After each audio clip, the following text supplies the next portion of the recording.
what's missing from creatives in South Africa? What do we need to build on when it comes to advertising here in this country? Well, I think that, as I said, the big issue really is there are not enough black people in our industry. And there are a variety of reasons. One being ad schools are very expensive. Now, you a parent, and you kind of go, you can go to university for 20 grand a month or 80,000 right now, you're going to university. And the mindset is more university, it's professional and so on. So what you tend to do is get a lot of spoilt trust fund kids in advertising. And that's not what we need. We need diversity. We need a cross-section of our country in advertising, because it's the very people we're all talking to. Exactly. Yeah.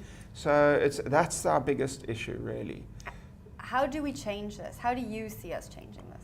Well, part of this program is, and it's not the only program we're going to do, but what we're going to do is half the kids we're going to take from matric.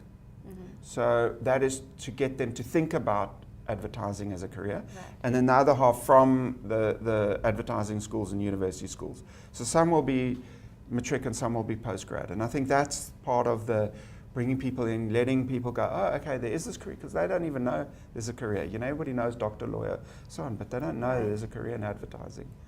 How do we get, I know that's, but is there a lack of passion for a career in advertising? Is it that I would say in the black market, and I would say yes, there's modern times, there's a lack of passion for advertising. You know, the internet has opened so many other creative spheres, outlets and so on. So the modern young, I don't know, Generation Y, whatever we call them, they kind of got three things on the go.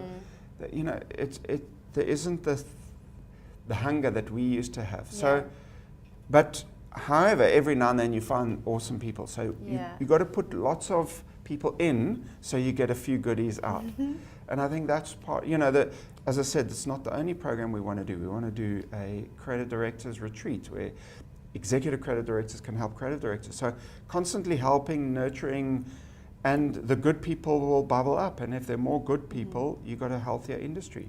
You know, we do have a skills shortage because it's very young now. A lot of older people left and went overseas. You know, suddenly South Africa opened up, and for a lot of creative people, hey, the world opened up.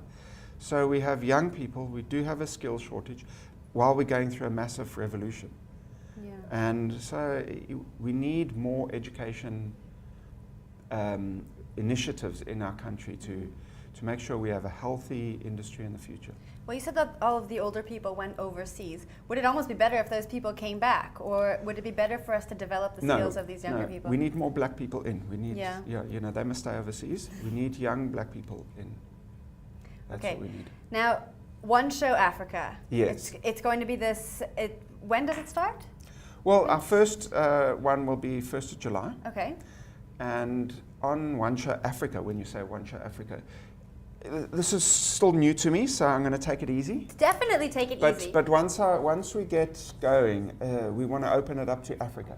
So really service the whole of the continent, which will also be very interesting. Now, how do students get involved? Anyone watching this video, if they think, wow, that's a really cool thing, what he's talking about, I want a piece of it. Okay, well, they can email me, or just chill, because actually we're going to start small. We're going to start Cape Town only. We're going to approach the high schools for those matric students. And we will go to all the advertising schools, AAA, Red and Yellow, Vega, Cape Tech, so on. So we will approach them, and then they can contact us. I must just relax. Just relax. Yeah, don't flood me just yet. We will, and then with it, we'll get a website going, and then they can start communicating and so on. But at the moment, you know, back off. Don't email me, in fact. Now, that's the students. What about people who are in the industry, creative directors? Do they play a part in this hugely, ongoing and education? I'll be knocking on their door for time, because I need creative directors to teach, you know. Right. So I'll be knocking on their door, and I'll be knocking on their door for some sort of sponsorship help as well, because it's all for free. One show, there's no money, as I said, it's a non-profit. Right. So we'll get sponsorship. Protea Hotels and Woolworths are been very kind enough to help, but we'll need more. There's not enough money. to go around to pay. I mean, these, right down to these kids need to eat 3 meals a day Yeah. while they're doing the workshop. Well, Exactly. who's going to pay for that? Yeah. So I'm going to need lots of help. So my first job will be cap in hand, begging. I think you're going to get a lot of help. Yeah, and I think I will, because we all, as an industry, understand the need. Mm-hmm. It's not pie in the sky stuff. It's a Yeah. real need, and especially in Cape Town. Joburg's less so, Mm-hmm. because more black kids go to this. Joburg's just somehow ahead of the game. Yeah. We're behind, and so it's a big need here.